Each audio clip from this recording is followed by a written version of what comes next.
investimento anjo é uma forma de acesso a capital. Todo empreendimento precisa de dinheiro para poder se desenvolver. Tem muitos jeitos da gente conseguir dinheiro. O investimento anjo é um deles. Obviamente, eu acho que é um dos mais bacanas, né? É quando uma startup, uma empresa que está começando, mas que tem alto potencial de crescimento, pode se tornar uma grande empresa, precisa de dinheiro, mas não só de dinheiro, precisa também da ajuda de alguém mais experiente para poder crescer. O investidor anjo faz isso, ele aporta capital numa empresa, mas também ajuda o empreendedor com a gestão de negócio, com abrir portas, com todo o conhecimento que ele tem, tá? E por que a gente faz isso? Eu não quero me alongar demais, mas se vocês quiserem mais informações, tem no nosso site, que é www.anjosdobrasil.net. Por que a gente faz isso? A gente faz isso porque a gente acredita que empresas inovadoras, empresas de alto crescimento, são desenvolvimento para o nosso país.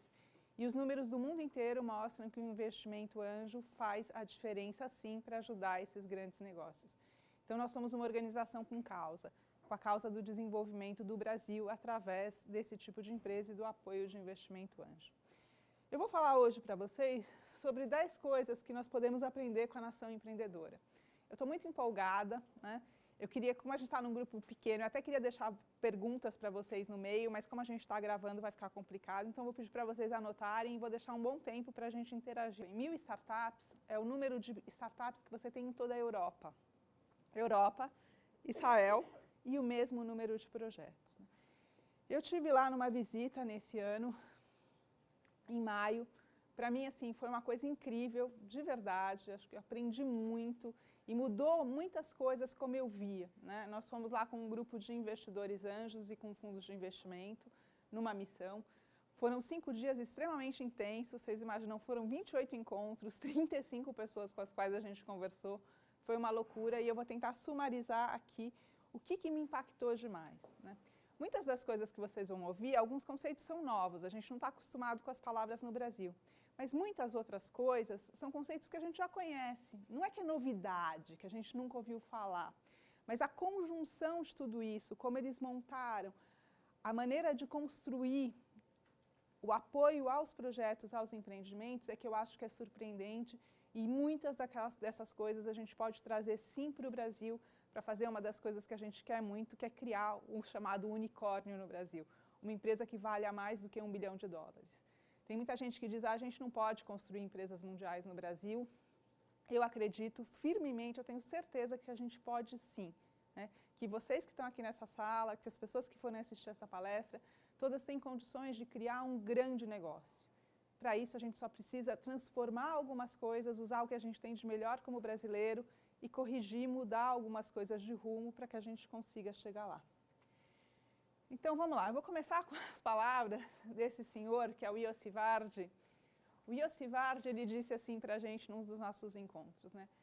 Que ser empreendedor e ser investidor anjo é quase uma desordem genética. É uma frase engraçada, vindo de uma pessoa extremamente experiente, né? O Yossi Vardi é um dos pioneiros, né, um dos pais de investimento anjo, de empreendedorismo de inovação em Israel. Para vocês terem uma ideia, ele já investiu em mais ou menos 80 startups, tem uma carteira extremamente de sucesso. E eu vou contar um pouco mais a história dele quando eu falar um pouquinho mais para frente do primeiro caso de sucesso em Israel que mudou a mentalidade dele. Primeira palavra, esse é um conceito diferente, né? Chama chutzpah. Eu demorei um tempão para aprender a falar isso direito. Se alguém aqui tem ascendência judaica ou fala, entende israelense, me desculpem se o sotaque está errado, mas é chutzpah. O que é chutzpah? Quando você começa a conversar sobre empreendedorismo em Israel, a primeira coisa que o pessoal te fala é: esse é um grande diferencial para nós israelenses. Nós temos chutzpah. Chutzpah, ele pode ser entendido tanto de um ponto de vista mais negativo como de um positivo. Eles olham pelo ponto de vista positivo. Chutzpah é quase uma arrogância, mas é aquela certeza que a gente tem que a gente vai conseguir fazer, que vai dar certo. Que eu vou lá, eu preciso falar com ela, eu vou lá e vou falar com ela e pronto. Nada vai me impedir de fazer isso. Eu não vou ficar sem graça. O meu chefe ou o meu investidor anjo me disse que não, esse não é o caminho. Eu vou questionar isso de uma maneira muito clara e muito contundente, né? E isso é uma das coisas que eles dizem que faz parte do povo, né? É uma coisa que vem da herança deles, né? Da herança do povo judeu que construiu Israel, né? E a gente vai ver daqui a pouco que não é só eles que são assim, mas que vêm ali. Por que eles consideram que isso é muito importante? Porque essa ousadia é uma das coisas que eu vejo que nos falta muito, né? Eu converso com muito empreendedor no Brasil inteiro, né? A Anjos do Brasil, ela tem filiais, ela tem núcleos regionais em várias regiões. E principalmente quando eu saio, né, do eixo São Paulo, Rio, um pouco Sul, eu encontro muito empreendedor que tem uma ideia super bacana e fala assim, eu vou fazer esse negócio para minha cidade. E aí eu pergunto, não pode ser para o seu estado? Vou dar um exemplo prático. Eu fui para Manaus o ano passado, final do ano, encontrei um empreendedor que estava construindo um sistema de gerenciamento desses barcos de transporte que tem lá. Lá é muito fluvial, né? E ele queria fazer para aquele pedacinho dele. Eu falei, será que isso não funciona? Mas isso é só para cá, minha região, né? Transporte fluvial é aqui. Eu falei, olha, a gente tem mais um monte de lugar no mundo com o qual a gente tem transporte fluvial. Será que isso não serve para outras modalidades? Essa lógica que você está construindo não é uma coisa que pode ser aplicada a diferentes modais, a diferentes logísticas, para trem, para ônibus, para tudo? E ele ficou me olhando assim e falou, pode ser. Então, essa ousadia é uma coisa que a gente precisa muito ter, né? Enquanto a gente não acreditar que a gente pode fazer, que a gente pode construir grande, a gente não vai conseguir construir grande, né? Então, esse é um dos pontos que eu acho que mais mexeu comigo, né? Mais me influenciou na hora de olhar e dizer assim, a gente tem que acreditar e poder fazer, né? E uma dica que eu quero até dar para todo mundo é, se você não acredita, olha para os outros que acreditam, né? Eu vou dar um exemplo meu. Eu sou uma pessoa muito tímida, vocês estão me vendo aqui falar, parece que não, eu já aprendi muito isso, mas eu sempre fui muito, muito tímida. E quando eu comecei a trabalhar na Anjos do Brasil, faz 4 anos, eu falava assim, não, eu não vou falar em público nunca, nunca, né? Jamais. E a Anjos do Brasil foi fundada pelo meu irmão, pelo Cássio Espina, e ele me falava assim, vai lá, você vai fazer bem. E aí outras pessoas me diziam, não, Maria Rita, você tem condição de falar. Eu fui porque eu acreditei neles, não em mim, né? Hoje eu adoro fazer isso. Então, a gente tem que olhar para as pessoas que acreditam na gente, ter uma rede de suporte para que a gente ganhe essa ousadia. Eu sei que às vezes é muito difícil, mas é uma mudança de estado mental, de maneira de lidar, que faz toda a diferença para as pessoas que querem ser empreendedoras. Então, não se esqueçam, quando vocês estiverem meio tímidos para fazer alguma coisa, vocês falam, Hutzpah, e vamos em frente. É uma palavra forte que pode ajudar a gente. O segundo ponto que todo mundo falou muito para mim, nos livros que eu li antes de viajar, nos encontros que eu tive lá em Israel, é que Israel ganhou muito com a imigração. Acho que esse é até um tema bem presente agora no mundo, né? Você tem uma série de ondas migratórias acontecendo, até por problemas muito infelizes. E no caso deles também, muitas das ondas migratórias que eles tiveram foram por nações que estavam tendo problemas, né? Como vocês sabem, Israel foi criado há uns 70 anos atrás e as pessoas tinham que ir para lá. Quase não tinha gente no estado. E eles começaram a ficar muito abertos para receber outras pessoas, né? Uma das ondas de imigrantes que eles falam que foi mais relevante para o desenvolvimento do empreendedorismo foi uma onda de imigrantes que vieram da Rússia, né? Vieram da Rússia numa época muito difícil, mas era um pessoal muito qualificado, pesquisadores, professores, que foram ali trabalhar, né? Tinham que fazer a vida a partir do nada.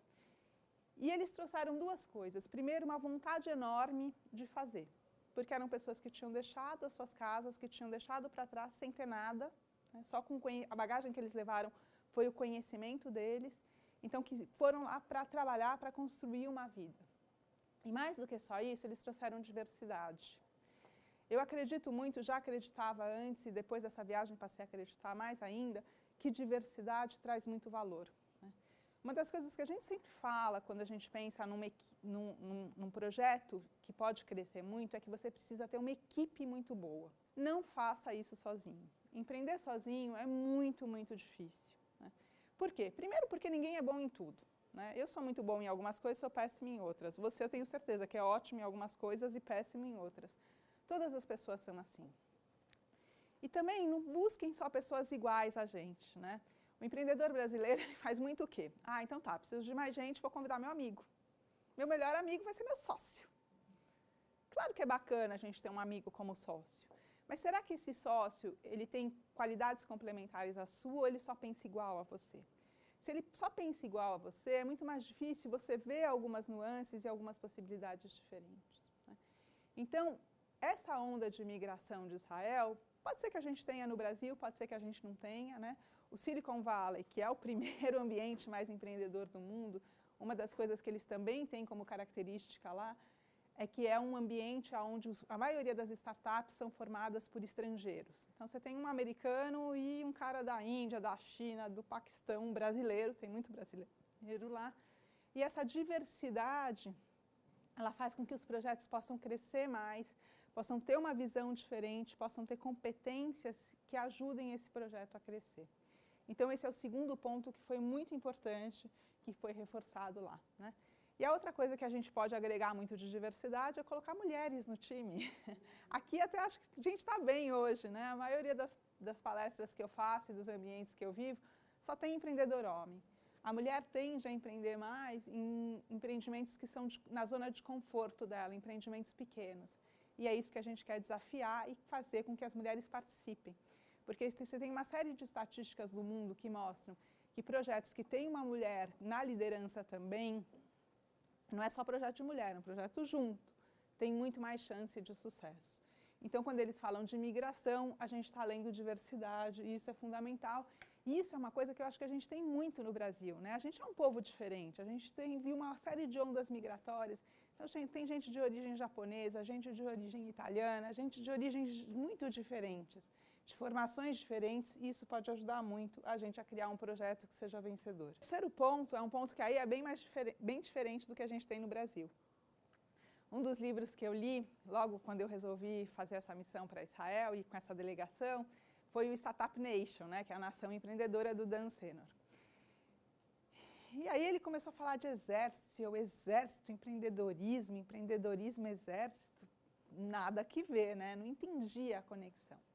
Mas o que eles dizem que é importante do exército, né? Não sei se todos sabem, mas em Israel o exército é obrigatório para todos, homens e mulheres, e eles fazem antes da faculdade. Então você termina o ensino médio, com 18, você vai para o exército. Homens no mínimo 3 anos, mulheres no mínimo 2 anos, podendo, se você for para uma unidade de elite, ficar mais tempo. E eu falei uma unidade de elite, né? E aí começa a fazer essa ligação com o empreendedorismo. Por quê?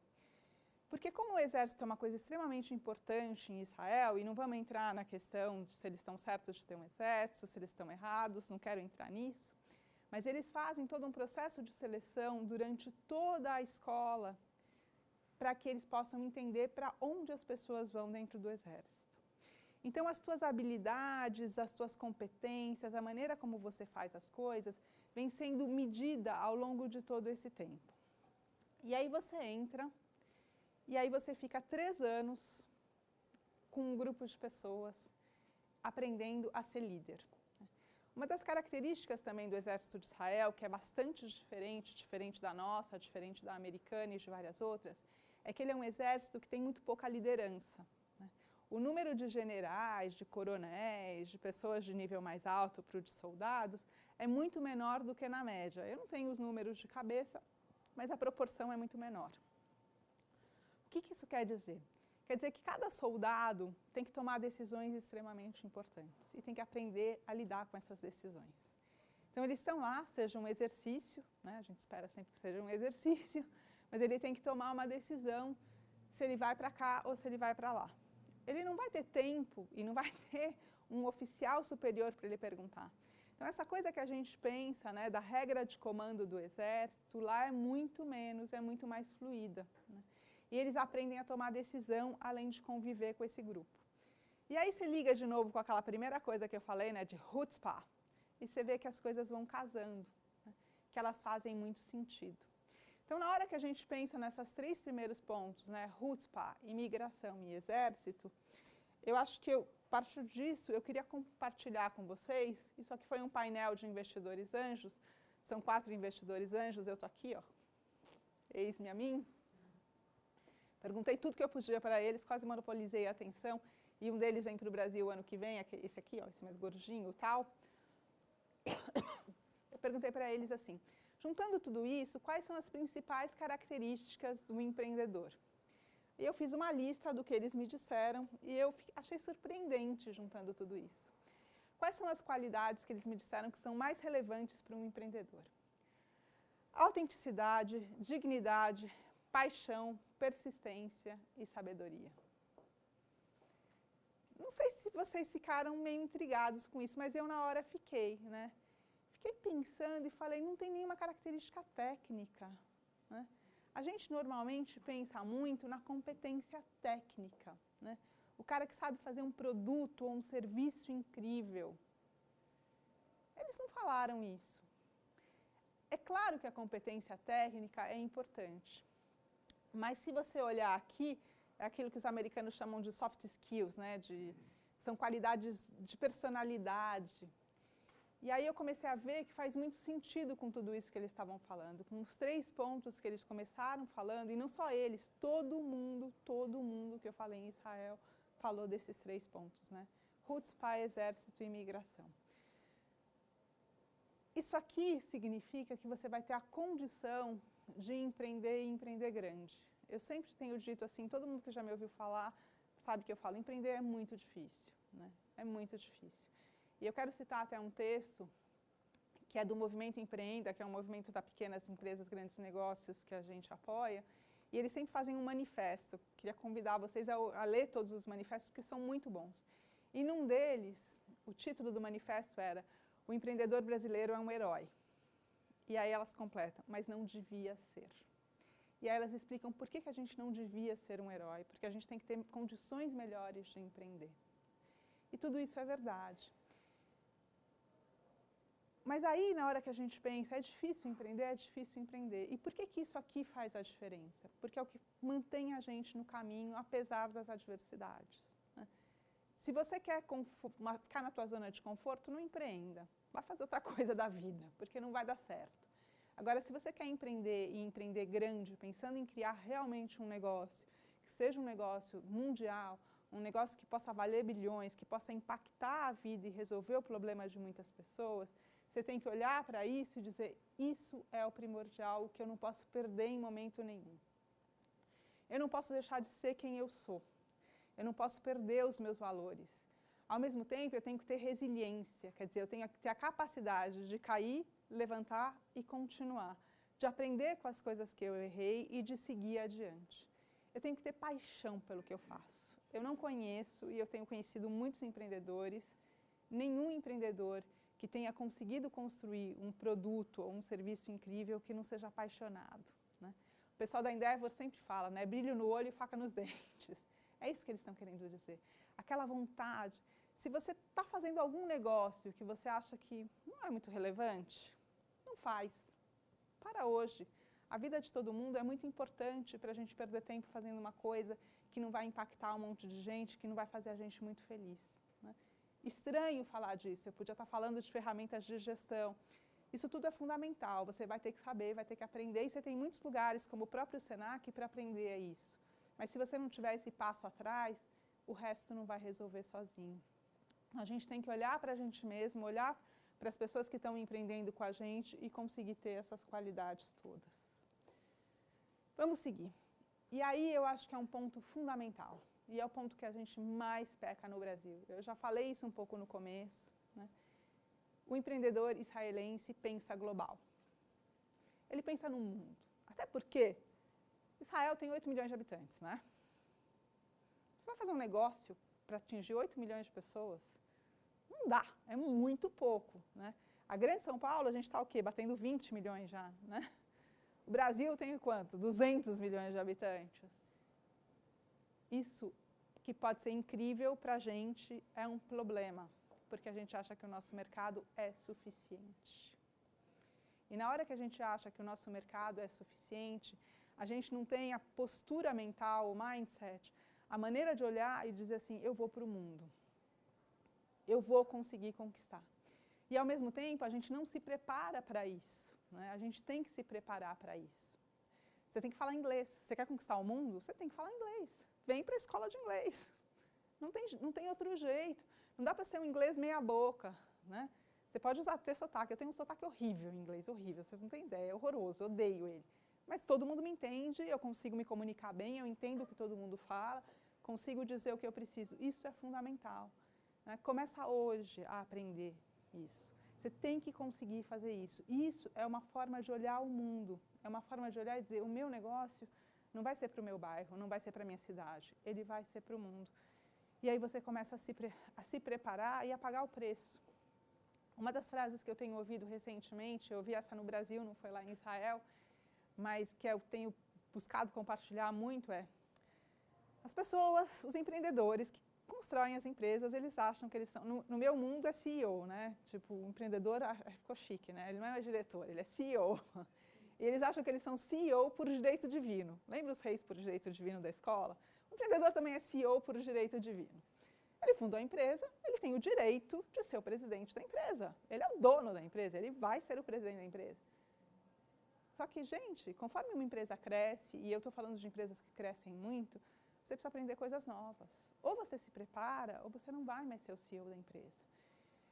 Então, se você sabe pouco de finanças, no começo dá, né? Você sabe um pouco de finanças, um pouco de contabilidade, vai seguindo. Na hora que você receber um investimento anjo, ainda dá. Você cresceu mais e vai receber um fundo de investimento, não dá. Ou você se capacita, ou você acha quem vem junto com você. Ou você consegue um sócio ou um grande funcionário que possa cobrir esse tipo de coisa. Isso é pensar global. É pensar global desde o primeiro dia. Na hora que eu monto a minha empresa, é dizer, tá, eu estou montando um negócio que hoje fatura 0, daqui a um mês vai faturar R$1.000, não tem nenhum funcionário, mas eu estou montando um negócio que vai atingir o mundo. Isso faz toda a diferença, né? Mas também não basta querer, né? Eu sou uma pessoa que eu acho que assim, só motivacional, dizer você pode, você é bom, você é inteligente, você é brasileiro, não resolve nada, né? Não resolve, porque você tem que saber o como faz. O difícil é o como, né? Claro que a motivação, que a vontade é o primeiro passo, mas depois você tem que se capacitar muito e pensar global. Desde o primeiro dia que você começa, faz toda a diferença. Você vai olhando e dizendo, agora eu preciso disso, mas mais para frente eu preciso de tudo isso. Eu tenho que me preparar hoje, porque se eu me preparar hoje, na hora que a oportunidade chega, eu não vou estar pronto, né? Quando eu falo de Israel, eu estou falando de um país que fez 20 IPOs, 20 saídas na bolsa no ano passado. Sabe quantas o Brasil fez? Nenhuma. Triste, frustrante. Eles são melhores que a gente? Não. Mas eles já pensaram nisso no começo e a gente não pensou. Então, a gente tem que mudar a nossa maneira de pensar. Eu acho que, assim, isso aqui foi o que mais mexeu comigo. Eu olhei e falei, a gente não funciona. Cases de sucesso. Isso é uma outra coisa que é bastante importante, né? Eu falei que eu ia falar do Yossi Vard agora para vocês. Uma das coisas que aconteceu em Israel, que foi muito bacana, lá pelos anos 80, um grupo de jovens, 3 jovens normais, comuns, iguais a todo mundo, criaram o ICQ, que vocês são a maioria jovens, tem umas pessoas mais da minha idade, vão saber, era um programa de troca de mensagens. E, de repente, esse programa foi vendido por bilhões de dólares, os caras ganharam uma grana absurda. O Yossi Vard foi um dos investidores anjos desse negócio, né, a Mirabilis, que criou o ICQ. E aí, o que aconteceu? Todo mundo olhou e falou assim, se esses 3 carinhas podem, por que eu não posso? Vou fazer também, né? Isso é uma coisa para a gente se inspirar no Brasil, né? Olha para esses caras e vê que eles são normais, eles são iguais a você, igual a você, igual a você. E a gente pode fazer isso de uma maneira muito bacana. E aqui eu trago as palavras do Oded Distel. Ele é do Invest in Israel. É uma organização do governo que recebe todas as pessoas que querem investir em Israel, né? E ele disse isso para a gente, todo empreendedor em Israel já tem uma estratégia de saída. Ele sabe quais são as grandes empresas que podem querer comprar a empresa dele no futuro. Quantos empreendedores eu encontro no Brasil que têm uma estratégia de saída? Vocês conhecem algum empreendedor brasileiro que tem uma estratégia de saída? Olha, assim, nesses 4 anos eu vi muito pitch, mas muito pitch. Eu acho que eu vi uns 3 que tinham, que colocavam lá um slide e diziam, dentro do meu mercado, essa e essa grande companhia pode ter interesse em me adquirir daqui para frente. Isso é uma coisa que é essa mudança de pensamento, essa mudança de olhar. Então, pensem nisso, né? Ah, eu não quero construir um negócio para vender. Mas se você construir um negócio grande, muito provavelmente você vai vendê-lo, né? Vai chegar uma hora que não é você que vai vender, ele vai ser comprado, né? E isso é a parte mais legal, né? Você pode até não querer vender na época, mas tem um negócio que alguém quer comprar, é incrível. Então pensa, quem vai querer comprar o meu negócio? Esse negócio vai ser comprável, ele vai despertar interesse de alguém. Isso faz toda a diferença na maneira como a gente modela o nosso negócio desde o primeiro dia. O sexto ponto também eu acho que é um ponto muito importante para a gente, né? No Brasil a gente tem o péssimo hábito de dizer que a gente não pode errar. A gente errou, eu errei. O meu negócio deu errado, eu errei, eu falhei. Eu sou péssima, eu sou burra, eu sou idiota, eu não posso fazer mais nada. O erro, ele é muito pesado para a gente. Só que assim, todo mundo erra. Todo empreendedor tem um negócio que não funciona muito bem. Se vocês estão mais nesse mundo de empreendimento, vocês já devem ter ouvido a expressão empreendedor serial. O que quer dizer um empreendedor serial? É um empreendedor que ele pega e ele constrói um negócio, depois constrói outro, depois constrói outro, depois constrói outro. Não quer dizer que todos deram certo. Quer dizer que alguns deram certo, outros deram errado, e ele aprendeu como errar. Então a gente tem que mudar isso também, a maneira como a gente vê, e isso é uma coisa muito forte em Israel, eles aceitam, né? E no Vale do Silício também. Se você errou, mas aprendeu alguma coisa, você está muito bem. O importante é seguir.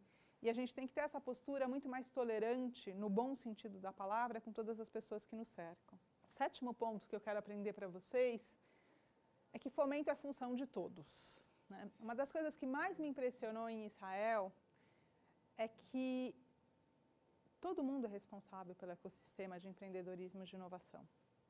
Não é só o governo, não são só as organizações sem fins lucrativos, não é só as grandes empresas, não é só o empreendedor, é todo mundo mesmo. Se você for olhar e conversar com diferentes agentes, todo mundo se sente parte disso, todo mundo entende que é importante para ele fazer isso, né? Isso é uma coisa que a gente tem que também mudar no Brasil. A gente olha muito e diz responsabilidade do outro, né? Ah, então eu estou no Senac, eu estou interessado em empreendedorismo, responsabilidade da Marina e da equipe dela. Não tem nada a ver com isso. Eles vão lá, eles têm que resolver. Não, cada um é responsável por desenvolver. E na hora que a gente muda esse foco, a gente se torna muito mais colaborativo, a gente ajuda muito mais os outros, né? Vou dar um exemplo concreto disso. Todo mundo sabe que biotecnologia é uma área muito quente, é uma área que vai surgir muita coisa importante, né, no Brasil e no mundo. Então é uma área muito boa de negócios, tem muitas oportunidades, tem muitos problemas que podem ser resolvidos por biotecnologia. E eu conheci já alguns empreendedores muito bacanas na minha rede. Não tem muitos investidores que conhecem biotecnologia, e eu conheci alguns empreendedores muito bacanas, e eles me diziam, Margarita, dá para apresentar o projeto? Eu falei, dá, mas não sei se vai ter gente que vai se interessar, porque não se conhece muito. E aí eu fiz um convite para eles, eu falei, você não conhece gente que gosta da tua área, que entende, que tem algum capital para investir e que pode te ajudar muito? Apresenta para eles o conceito de investimento anjo, ajuda a gente a desenvolver a rede de investidores, vai ser bom para todo mundo, né? E os caras me olharam assim, mas você desenvolve rede de anjos, eu empreendo. Não, ou a gente faz juntos ou não funciona. Isso é um dos grandes diferenciais de Israel, né?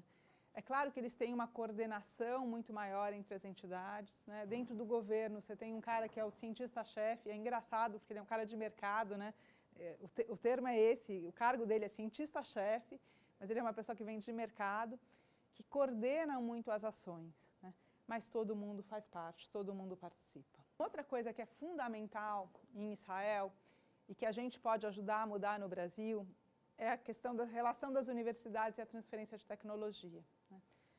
Hoje no Brasil a gente tem muita tecnologia de ponta sendo desenvolvida dentro das universidades. De verdade, muita coisa boa e bacana. Que eu acho uma infelicidade que morre, por quê? Porque não chega a mercado nunca, então não resolve o problema para qual ela foi feita para resolver, né? E juntando isso com uma das coisas que eu ouvi quando eu fui a última vez para o Vale do Silício, um cara me falou assim, o bacana aqui no Vale é que as pessoas vêm todas de parzinho, né? O empreendedor nunca vem sozinho, ele vem de parzinho. E o parzinho é um cara técnico, um cientista, muitas vezes, e um cara de negócios, juntinhos, parzinho. Isso faz toda a diferença, né? Israel, eles têm um projeto muito grande, em que toda a universidade tem realmente um centro de transferência de tecnologia. E esse centro, ele é ativo, ele não fica esperando o pesquisador chegar lá e dizer, não, olha, eu tenho uma tecnologia incrível, vamos lá, eu quero levar isso para o mercado. Ele vai lá e ele vai olhando, o que o senhor está desenvolvendo, senhor cientista? Ah, isso. Olha, isso aqui pode ter essa aplicação de mercado. O cientista às vezes não olha isso, né? Eles fazem isso. Está longe da nossa realidade? Por que eu estou falando isso para empreendedores? Porque cada um de vocês, se vocês são muito bons de negócio, vem uma oportunidade de mercado muito boa, mas falta, às vezes, esse conhecimento tecnológico, vai na universidade, vai lá nos laboratórios. Tem a Hutzpah, ignore que dizem que não pode entrar, não pode conversar, pode sim. Vai lá, né? Cara de pau. Parte boa disso.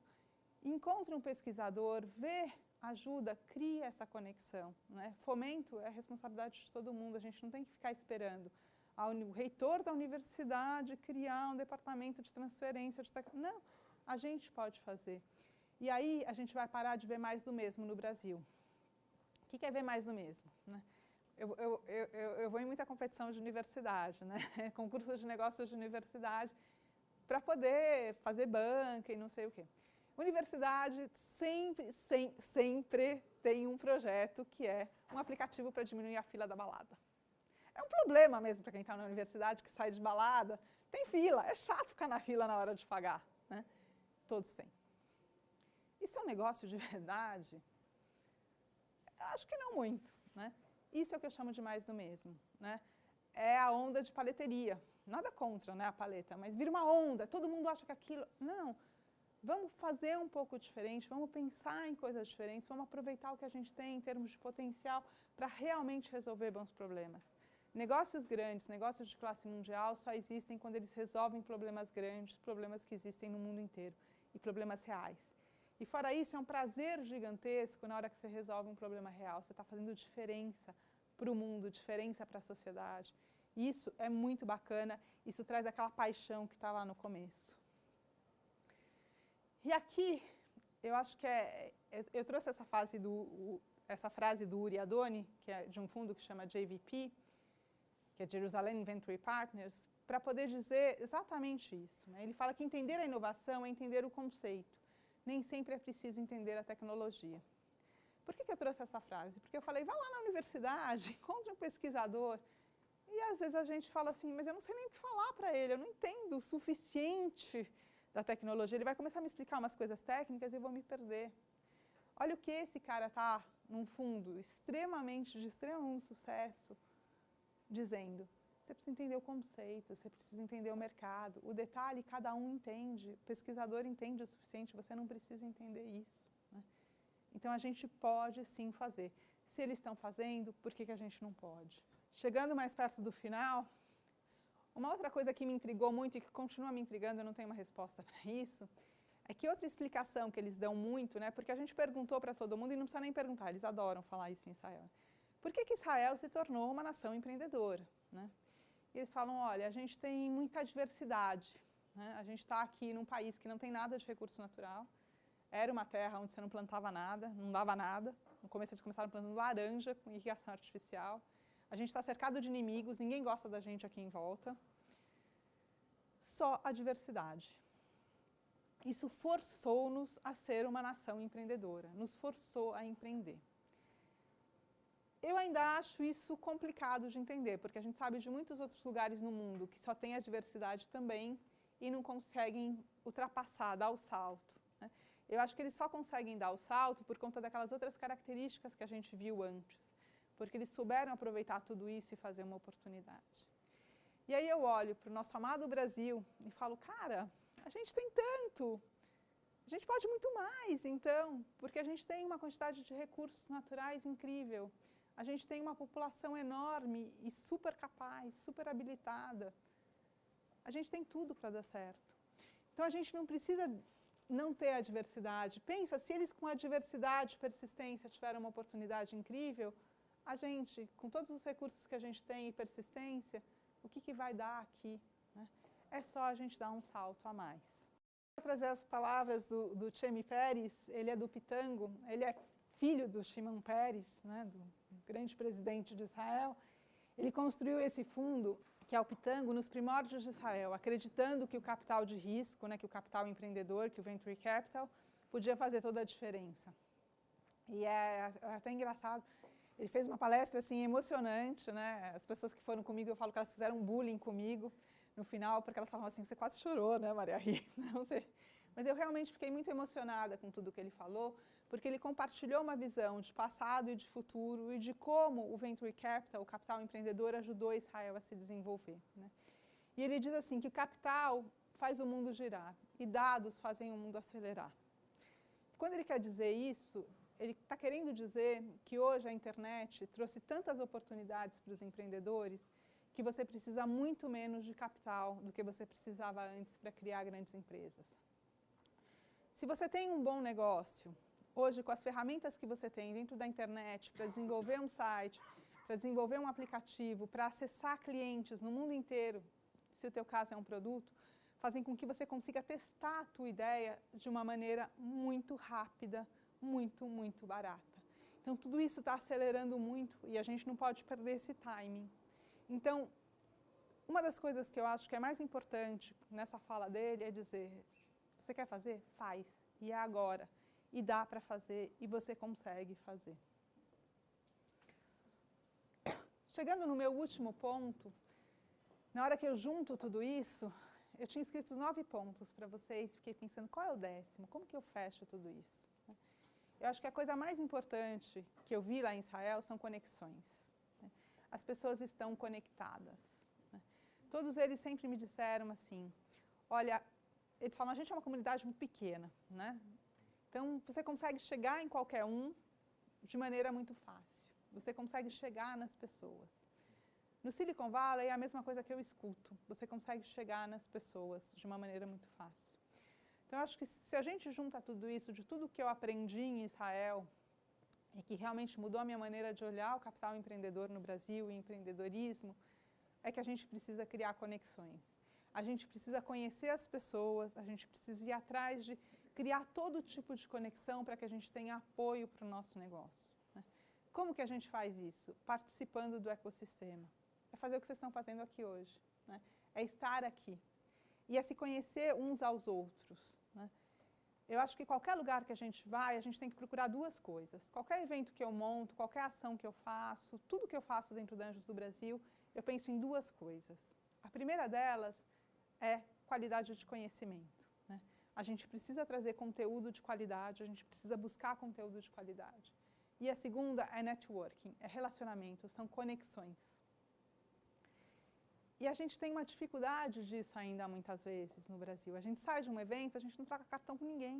A gente não conhece a pessoa que está do nosso lado. A gente entra, senta e sai. A gente não olha para o lado e fala assim, essa pessoa pode querer me conhecer também. Pode ser uma coisa interessante, né? Eu digo que eu conto as minhas ideias para todo mundo mesmo. Todas as ideias que eu tenho, eu conto para todo mundo.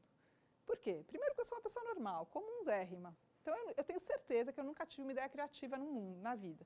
Tem 7 bilhões de pessoas no mundo, tudo que eu já pensei, alguém já pensou igual. Então, e a diferença não é a ideia, é a execução.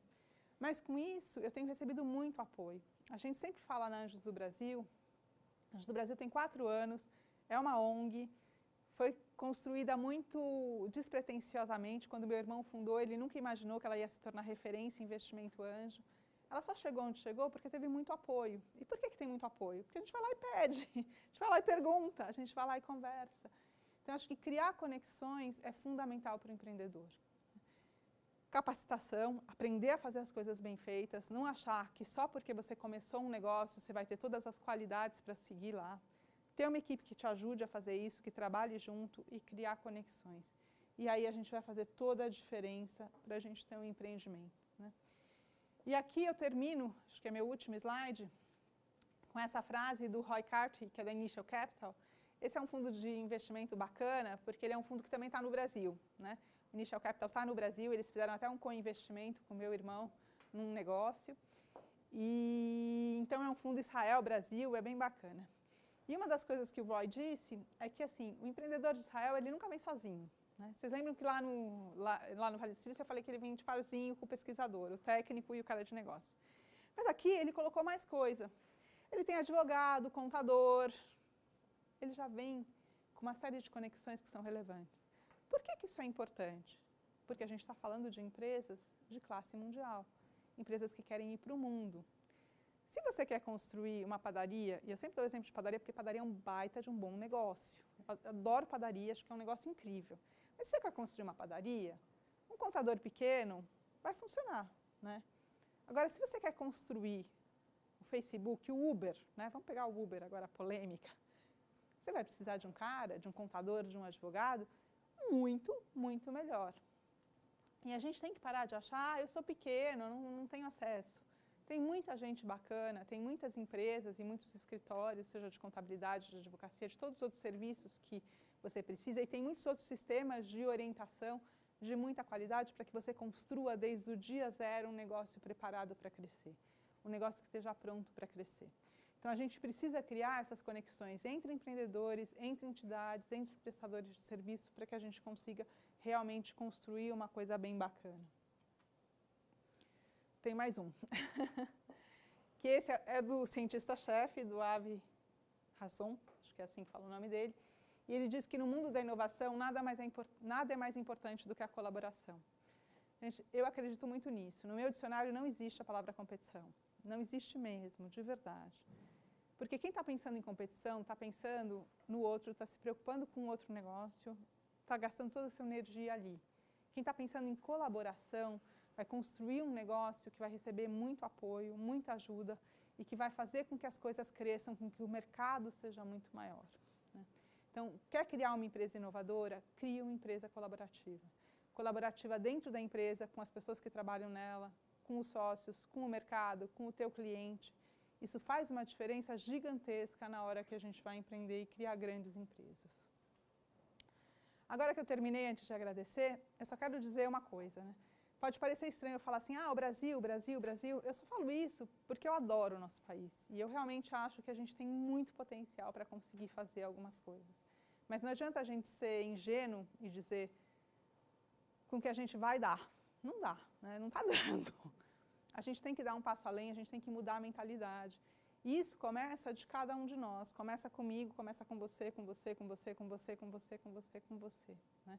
Pode parecer uma coisa só idealista, sonhadora, mas não é. É uma coisa concreta, é uma coisa real. Se cada um de nós mudar o jeito de lidar, for muito mais colaborativo, estabelecer mais conexões, for muito mais ousado e pensar global, a gente constrói um país diferente para nós, para os nossos filhos, para nossas famílias. A gente constrói um negócio incrível que vai dar uma realização pessoal e financeira gigantesca. Era isso que eu queria compartilhar com vocês. Obrigada, e aí eu estou disponível para perguntas. Qual que é a melhor maneira de abordar um investidor anjo sem se tornar inconveniente? Eu acho que assim, isso é uma pergunta muito boa, né? Assim, a primeira coisa que você tem que ter é resiliência, né? A primeira coisa que você tem que saber é que você vai ouvir muito não, né? E você tem que estar pronto para isso, porque de cada 100 projetos que chegam, um é investido, é muito pequeno. Mas é tendo um bom projeto e sabendo fazer o teu pitch muito legal e entendendo quem é o investidor. Então, se você sabe, eu tenho só um projeto de e-commerce, vamos dizer, qualquer coisa, não importa o que é. Esse cara é um cara que gosta de e-commerce, já investiu numa empresa de e-commerce. Você vai chegar nele e dizer, olha, eu queria falar com você, porque eu soube do seu investimento na empresa tal, tal e tal, e eu tenho um projeto que resolve esse problema, o meu diferencial é esse e funciona assim. Você está super bem, o cara vai querer te ouvir, vai querer te ajudar, né? Você foi direto no ponto, você falou com ele o tempo que ele tem. Pensa a quantidade de empreendedores que buscam um investidor anjo, é muito grande, por isso tem muito investidor que nem gosta de aparecer, tem mais investidor anjo do que aparece, né? Então você tem que ir direto no ponto e saber, eu tenho 2 minutos, eu vou falar 2 minutos. Não chega para ele e fala assim, olha, tem muito pouco tempo, mas eu vou tentar falar. É o que temos. Não, vai direto no ponto, seja claro, seja simpático. Se ele te disser não, você fala, eu só queria te manter um pouco informado dos meus progressos, né? Teu projeto é até bacana, mas está muito no começo. Quero te manter informado do que está acontecendo, né? Manda de vez em quando, a cada 2 meses. um e-mail para ele dizendo de como está. Eu tenho alguns empreendedores que não foram investidos ainda, que de vez em quando eles me mandam um update, uma coisa curtinha, assim, e me perguntam, se você não quiser mais receber, pode me informar, não sei o quê. Um texto curto, bem escrito, né, que ele diz o que está acontecendo, onde foi que o investidor disse, isso aqui não me interessa, ou porque é o estágio, ou porque é o teu tipo de mercado, e diz o que está acontecendo. Eu acho que esse é o melhor caminho, né? Usar aquelas qualidades que a gente falou, ser autêntico, ser quem você é, ser transparente, ser claro, é isso que todo mundo está buscando. E aí eu acho que você consegue fazer bem. Obrigado. Fala. Uma pergunta. O investimento é direcionado só para as ideias que têm essa visão global? Porque hoje a gente vê no Brasil muito incentivo ao empreendedorismo local, que beneficia a comunidade, não é? E eu trabalho com isso, eu tenho um curso de capacitação para mulheres empreendedoras. E a mulher, ela é olhada com esse foco, não é? Porque ela empreende mais para cuidar do entorno dela. Depois que ela matura, é que ela vai ter essa visão global, ela vai buscar outros desafios. Você acha que esse empreendedor, que ele é local, ele também ele vai conseguir um investidor anjo? Ou somente para essas ideias globais? Vão remeter à exportação, ampliar, ter franquias, uma expansão muito grande? Olha, o investimento anjo é para negócios que podem crescer muito, só. Você tem outras formas de capital para ajudar projetos locais. Por que é isso? Deixa eu explicar a lógica, né? Porque às vezes a pessoa olha e fala assim, o investidor anjo é super ganancioso, só quer projeto grande. Não é isso. É um investimento de alto risco, como é empreender. Então, o investidor anjo, ele vai investir em 10 projetos. Os números do mundo mostram que cada 10 projetos, 5 morrem. O empreendedor perde todo o dinheiro que ele colocou. É dinheiro dele, tá? O investidor anjo, ele pega capital próprio, o dinheiro que ele construiu, da empresa que ele fez, o dinheiro dele, não é que ele pega dinheiro de outros. Ele coloca lá, 5 projetos, morreu. Desses outros 5, uns 3 ou 4, no máximo, vão devolver o dinheiro que ele teve. E um vai fazer toda a diferença. Então, se você olhar desse ponto de vista, e o investidor anjo, ele tem que receber o capital dele de volta e crescer, porque senão ele não vai continuar investindo, porque o dinheiro acaba, é dele, pessoal. Então, é o tipo de capital para negócios que podem crescer muito, né? O que eu acho que é bacana você pensar é assim, quando você fala, eu adoro empreendedorismo feminino, eu tenho uma série de iniciativas para termos mais mulheres, né? Porque eu não aguento mais termos poucas mulheres empreendendo grande. É como que a gente ajuda essas pessoas a verem um potencial maior. Porque o problema não é você começar local.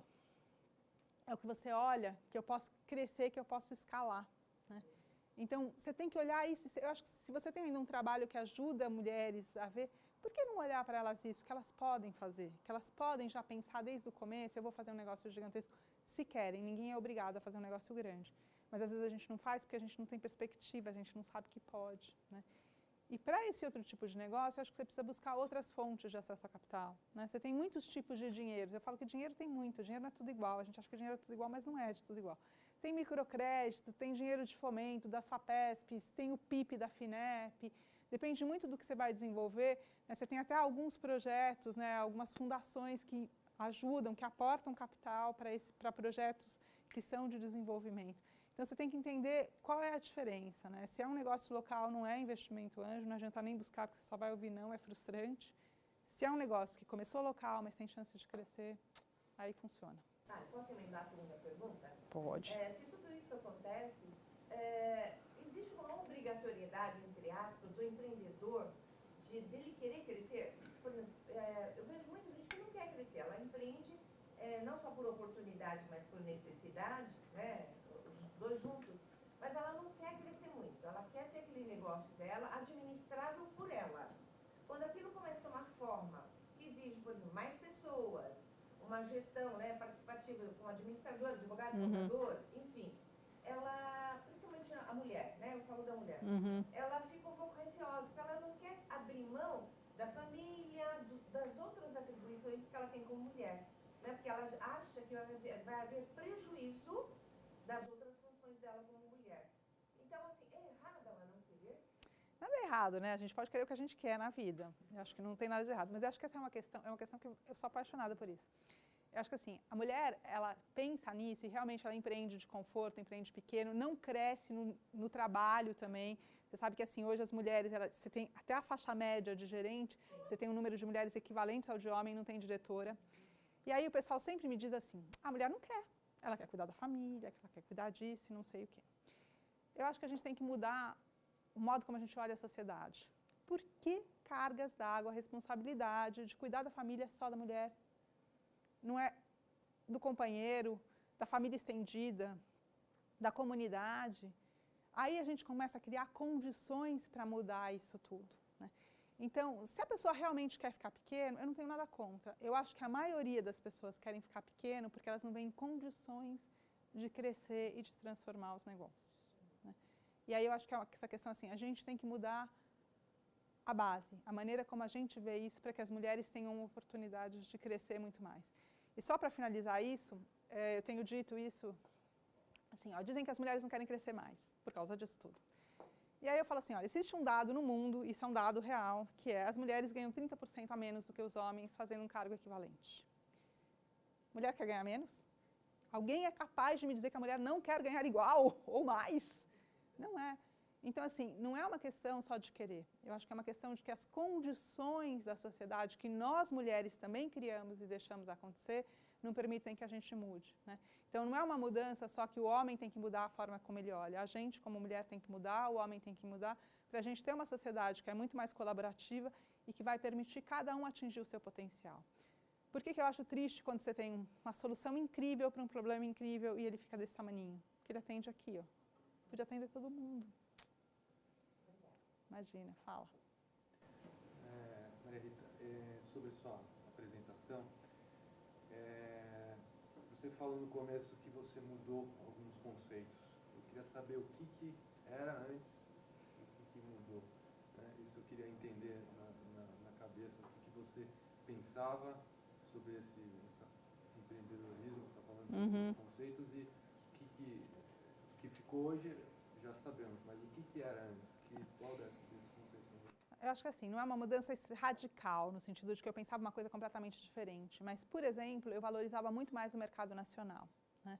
Eu era uma das pessoas que dizia assim, ah, tá, você vai construir uma empresa para o Brasil inteiro, já tá bom, já tá bacana, né? Tá legal. Depois você pensa no mundo inteiro. Constrói uma empresa para o Brasil inteiro e estamos felizes, né? Já é uma empresa que, dependendo do mercado que você está adressando, qual é o público, qual é o tipo de produto, você já vai ter uma empresa grande, né? Uma companhia significativa em termos de faturamento, de rentabilidade, de número de clientes. E eu realmente, assim, quando alguém me apresentava isso, eu achava que era legal, uhul, bacana, vamos mudar. E que o internacionalizar era o segundo passo. Isso mudou na minha cabeça, porque não é que você já vai ter que começar com clientes fora necessariamente. A gente tem realmente, é uma bênção ter um mercado do tamanho que a gente tem, é uma coisa muito boa, positiva. Você pode começar olhando para o mercado nacional primeiro, mas você não está olhando para ele como a tua finalidade, como o teu único destino. Você já está construindo o teu produto, o teu serviço, a tua maneira de olhar, a maneira que você constrói a companhia, as competências que você precisa, olhando eu vou para o mundo, né? Seja lá onde for, eu vou depois para os Estados Unidos, eu vou para a Europa, eu vou atingir a Ásia, que hoje é um mercado potencial gigantesco.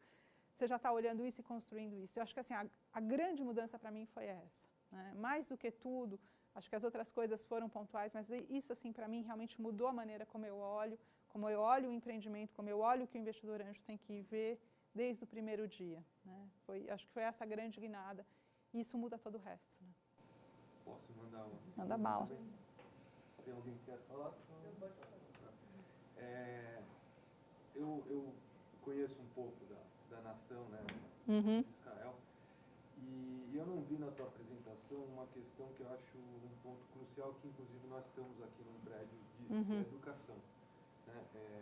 Eu imagino, não tenho os números também como você falou, mas eu imagino que tem mais PhD em Israel do que numa nação de 8 milhões de habitantes, do que, né, no Brasil todo, né? Eu conheço a nação, eu sei como é a educação lá, e é outro módulo de se viver, é outro modelo de se viver. Por que você não colocou a educação nos 10 itens? Essa é uma boa pergunta, é uma coisa para pensar, talvez de reforçar mais e explicar isso quando eu coloco o ponto de universidade. Eu acho que eu acabei pegando muito mais do foco e se você for ver, eu falei o tempo inteiro de capacitação, né? Do empreendedor se capacitar. E capacitar, ele entra para tudo, ele entra tanto na educação formal como em outras coisas que você acaba trabalhando. E realmente isso é um baita diferencial em Israel. Eles entenderam desde o começo que eles precisavam construir pessoas que tivessem uma formação muito boa desde o ensino básico, depois no próprio Exército eles estudam muito também, a maioria deles, e as universidades realmente têm um diferencial gigantesco. Então é uma coisa que eu vou refletir, né, no como eu apresento, no como eu falo, mas que é extremamente fundamental, né. Eu acho que a gente aqui no Brasil, a gente tem algumas ilhas de excelência, né. E eu sempre digo que se o empreendedor realmente quer, se a pessoa quer se capacitar, é muito mais difícil, porque ela tem que querer sozinha, né. Ela consegue encontrar, né.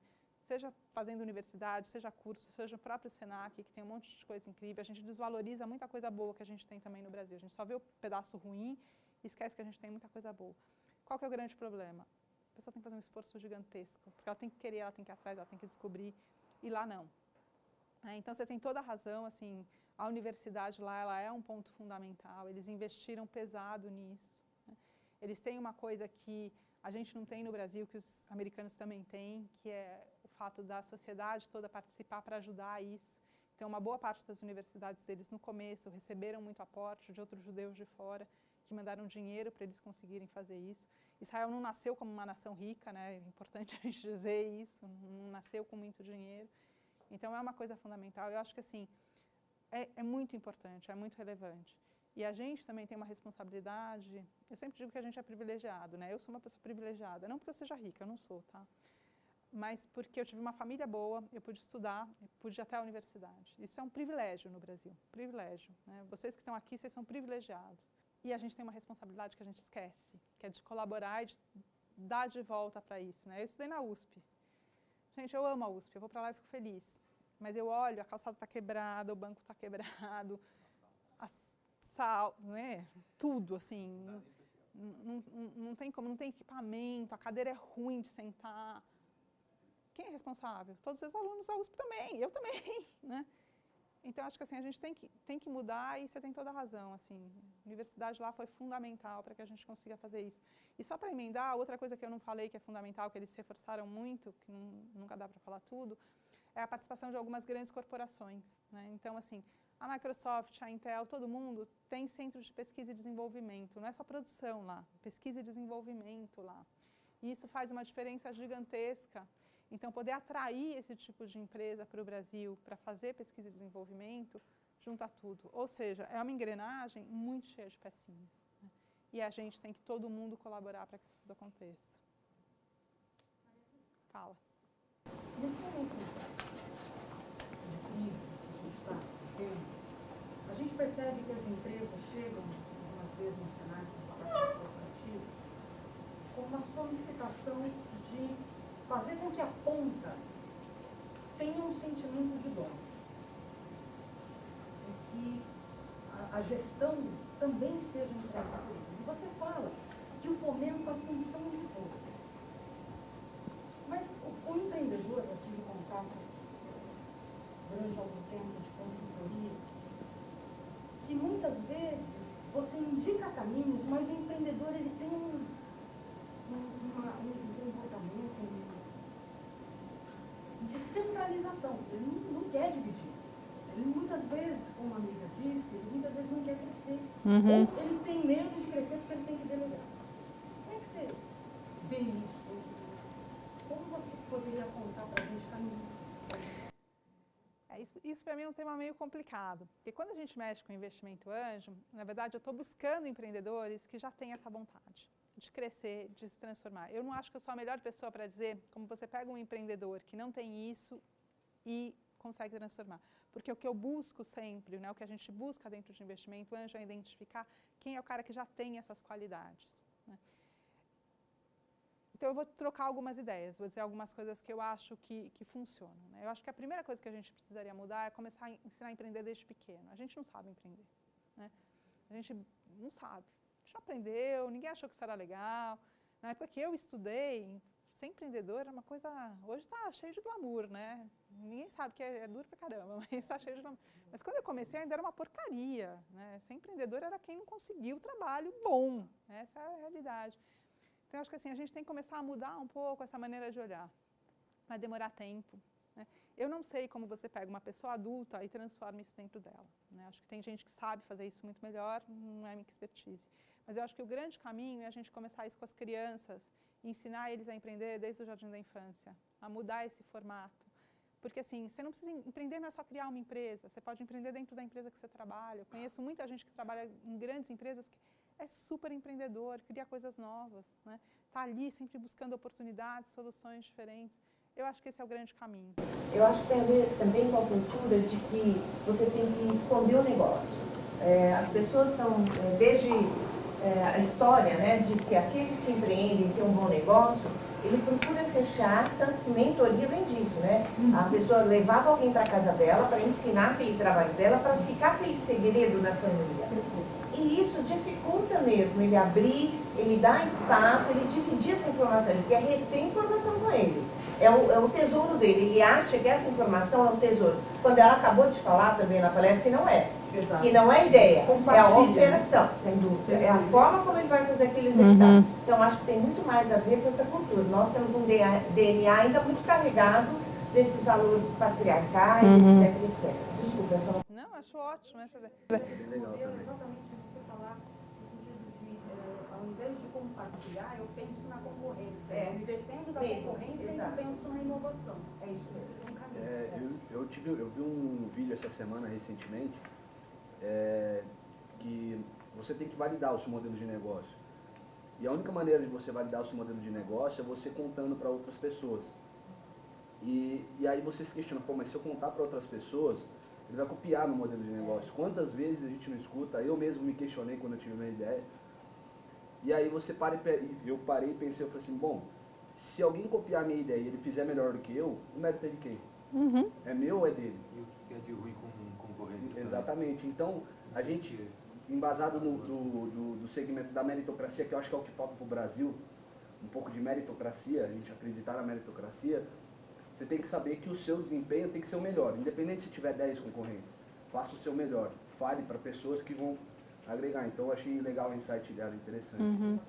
Eu ia contribuir também um pouquinho com as experiências que eu tenho aí fiz 11 anos de Senac, Uau.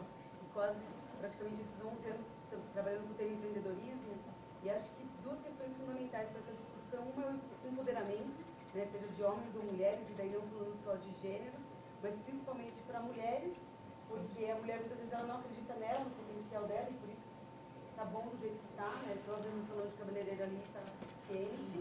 Então, acho que a gente teve um trabalho muito interessante há uns 2 anos atrás, em parceria com o Consulado Americano, no campo Santo Amaro do Senac, com 35 mulheres da periferia, né, do extremo sul da Zona Sul, onde a proposta de 3 meses era de empoderamento. E mudamos muito o modo delas pensarem no negócio delas, e muitas cresceram. Semana passada eu encontrei uma delas no fórum de empreendedoras, e ela colocou, nossa, se não tivesse passado por aquele processo, eu não teria mudado a minha vida e da minha família. Então é a questão do empoderar, e daí não importa o gênero.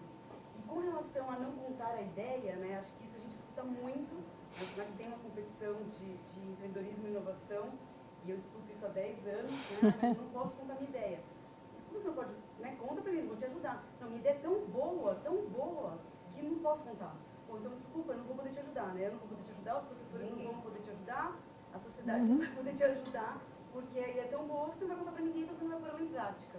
Né? E daí o aluno ele vai mudando, ele vai vendo quanto realmente, quanto mais ele conta, mais ele vai aperfeiçoando. E para você fazer um bom pitch, chegar para um investidor e contar lá em 1 minuto, 2 minutos, é só assim que você vai conseguir. Né? Então, um pouquinho das experiências aí de quase 11 anos na área de empreendedorismo. E eu queria também fazer uma pergunta para a Maria Rita. A gente participou já de alguns eventos, a gente teve um evento da Endeavor também falando sobre isso. Semana passada saiu um artigo do Paulo Lemann falando também. Tem muitos economistas colocando, né, que a solução para mudar a nossa economia seria que o governo investisse mais nos empreendedores, né, que vai ser a base para retomar a economia brasileira. O que você acha desse assunto? Pode falar. Obrigado pela pergunta dela. Eu desconheço esse mecanismo no Brasil, peço desculpas a minha ignorância nesse sentido. Mas, nos Estados Unidos, as federações elas têm uma certa independência em relação à contratação de serviços de pequenos negócios. E uma coisa que me chamou muita atenção, num estado da Flórida, que é um estado que tem crescido nos últimos 20 anos, a mais ou menos taxa de 10%, estão abaixo do Texas é o estado que eles disputam na primeira e segunda posição, o que eles têm colocado que eles criaram há mais ou menos 20 anos atrás uma política para aquisição, para facilitação de compra pelo Estado, e aí não vai nenhum aspecto de benevolência, não, é questão política, é questão do Estado, em que eles facilitam a aquisição dos pequenos empresários pelo Estado. Ou seja, por exemplo, se você tem uma concorrência, está entregando muito pequeno, esse cara ele tem que cara no mínimo 10% de vantagem sobre o mercado. E eu vi isso pessoalmente, né? Eu estava uma vez no hotel, quebrou meu ar-condicionado. Eu liguei lá para a recepção e falei, escuta, fulano, está com contrato aqui lá, nós vamos chamar a empresa que conserta ar-condicionado. E veio um sujeito muito bem consertar o ar-condicionado. Eu fiquei lá na parte da manhã e logo eu saquei que o cara não era exatamente o técnico que consertava o ar-condicionado. Eu estava tendo um papo com ele, a gente está nessa vibe de empreendedorismo. Eu falei, escuta, você empreende aqui? Eu empreendo. Ele falou, mas você é o técnico? Eu falei, não, na verdade eu sou o dono. É que na verdade meu técnico ficou doente, ele não pôde vir. Eu tenho vários técnicos aqui e eu estou vindo aqui para consertar o seu ar. Né? Então, cai naquela coisa de não ter medo, né? Você ter uma formação mais voltada para isso.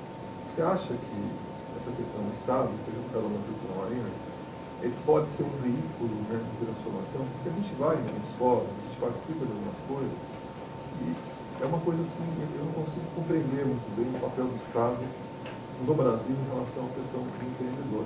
Eu acho que dá muita visibilidade, falar em termos de Sebrae, de algumas iniciativas que são até nobres, né? Mas o que eu percebo na minha experiência, todas as startups que eu fiz, que eu participei, etc., junto à empresa, né? Eu nunca vi a mão do Estado falando assim, você é um cara, ou, né? Por exemplo, o projeto ProDesign, que é uma coisa legal, né? Muita gente conhece no setor de design. Resultado, se você não se apropria daquilo ali, fica um negócio muito complicado. Que papel teria que ter o Estado nesse processo todo? Eu acho que o que falta é isso, falta uma política de Estado, né? A gente não tem isso no Brasil. Mas assim, só para pegar primeiro o gancho da Marina, eu realmente assim, eu acho que o empreendedorismo, principalmente o empreendedorismo de inovação, o empreendedorismo que realmente traz solução para problemas, que olha com esse foco, que é muito mais colaborativo, é a solução para o desenvolvimento do país. Ele gera emprego, gera renda qualificada, né? Que é isso que a gente precisa muito no Brasil. Ele é um motor de crescimento enorme. Então assim, eu acho que esse é o grande caminho, é por isso que eu faço o que eu faço na Anjos, né? Senão eu não faria, porque eu acredito mesmo nisso e conheço um monte de gente que acredita nisso. Então, acho que esse é o caminho, a gente tem que ajudar esses empreendedores todos a conseguirem dar um passo adiante. Seja o pequenininho que vai fazer um negócio pequeno, seja o cara que vai fazer um negócio gigantesco. E assim, o que eu acho do Estado brasileiro? A minha opinião, posso estar sempre muito errada, adoro fazer um disclaimer, né? Mas o que eu vejo? Aí eu até vou fazer essa conexão com Israel. O que me impressionou muito em termos de Estado em Israel? Claro que é um Estado muito menor que o nosso, mas todas as iniciativas estão embaixo do Chief Scientist. Né? É o cientista-chefe, é o escritório do cientista-chefe que coordena todas as iniciativas, seja deles, seja dos outros ministérios, tudo isso passa por ele. Eu acho que no Brasil a gente tem uma série, tem muito programa, tem muita coisa que acontece que ajuda o empreendedorismo. O que acontece? Sobreposição, desconectado, as pessoas não sabem o que existe, elas não sabem, elas não entendem a lógica de poder acessar esses serviços. Né? Vou dar um exemplo, essa questão de acesso à capital, que para mim é uma questão importante. Eu vou contar para vocês mais uma ideia que eu já contei para todo mundo, uma hora vai sair. A Marina já deve ter ouvido.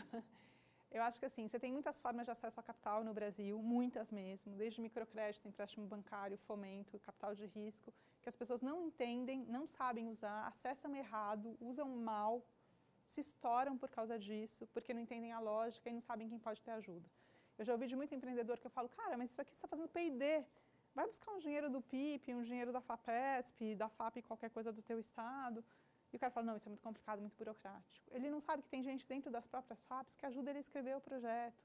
Ele não entende isso. Né? E ou ele diz, meu amigo pegou e depois foi um inferno para mostrar as contrapartidas, porque ele não sabe qual é a documentação. Né? Por quê? Porque está tudo solto e desconectado. Então, você tem o Sebrae, que faz algumas coisas incríveis, você tem todo o Sistema S, o Senac, que faz algumas coisas incríveis, você tem uma iniciativa do MCTI, que é o Startup Brasil, você tem uma iniciativa do MDIC, que é o Inovativa.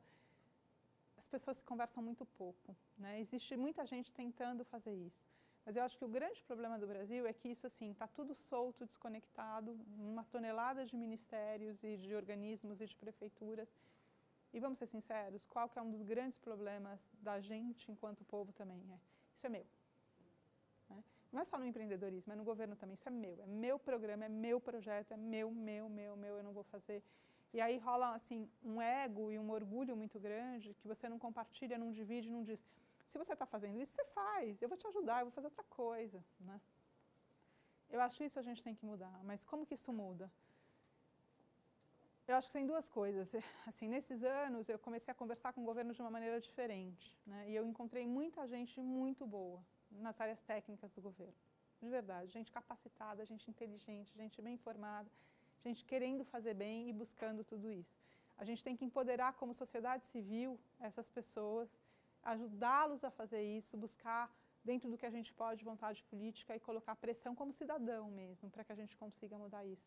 O Brasil precisa de uma política que não seja de governo, mas que seja de Estado para o empreendedorismo, que olhe isso tudo de uma maneira maior em todas as instâncias de poder, seja nas prefeituras, seja nos estados, seja pensando no governo federal, mas que equilibre tudo isso. A gente está perto disso? Eu acho que não. De verdade, eu acho que não. O que eu consigo ver ainda é tudo muito desconectado. Mas eu acho que cada um tem que tentar fazer. Né? Então, o que eu tento fazer? Eu falo para todo mundo que eu queria fazer um evento incrível para falar sobre acesso à capital. E explicar qual é a lógica, não vender projeto, explicar a lógica. Olha, você vai pegar microcrédito é de tanto a tanto, serve para tal pessoa. Você vai pegar fomento, é assim, ó, você tem que ter isso de documento, você vai ter que depois fazer esse relatório, a lógica é essa, você buscar ajuda aqui, ali. Você pode falar, olha, Maria Rita, é uma gota d'água num oceano, é tanto problema. É verdade, é o que eu posso fazer.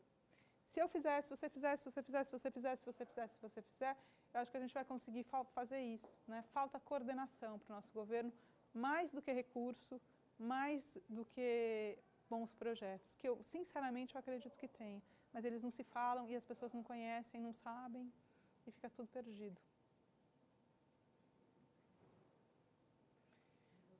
Mais alguém? É isso? Gente, pode falar. Eu acho que é incrível assim, por conta.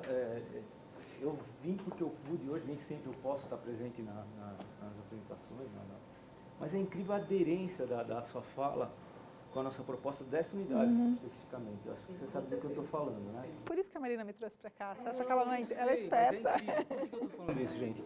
Nós somos um centro autorizado por Israel para o desenvolvimento de uma metodologia. Tá? E essa metodologia é a metodologia usada para o desenvolvimento do Exército de Israel, para o desenvolvimento da Força Aérea de Israel, que é o PEI, o Programa de Enriquecimento Instrumental. É um programa que desenvolve o potencial cognitivo das pessoas. Tá? Então, nós somos um centro autorizado. Esta unidade é um centro autorizado por Israel para o desenvolvimento do PEI. Tá? E ele tem tudo a ver com a questão do empreendedorismo, porque na metodologia do PEI nós trabalhamos muito 3 princípios que são o conhecimento, a necessidade e a capacidade. Entendeu? Então, tem tudo a ver com o empreendedorismo, porque a pessoa tem que se sentir capaz de fazer, tem que ter a necessidade de querer ajudar alguma comunidade, de querer ganhar dinheiro, de fazer alguma coisa, e tem que buscar o conhecimento. E essa metodologia, ela desenvolve a pessoa nessas 3 coisas por meio de instrumentos e tudo mais. Se alguém que tiver interesse, quiser conhecer também. Mas foi assim, totalmente ao acaso, achei incrível isso, você falando. Eu já estive em Israel também por conta disso, sou o diretor. Também ficou impressionado, né? Fiquei impressionado com muitas coisas lá. Eu sou o diretor do centro daqui do Senac São Paulo. E eu convido vocês de novo, se quiserem conhecer um pouquinho mais sobre isso, acho que é muito interessante. A gente trabalha hoje em dia nós estamos desenvolvendo muitos produtos para gestão com base nessa metodologia de Israel. Que legal. Eu não acredito que exista sorte, eu acho que tudo se conjunta assim e vai dando certo. Eu estava aqui me contendo assim, falei, nossa, como é incrível as coisas se convergem. E é compartilhamento, né? É isso aí. Obrigado. Gente, muito obrigada.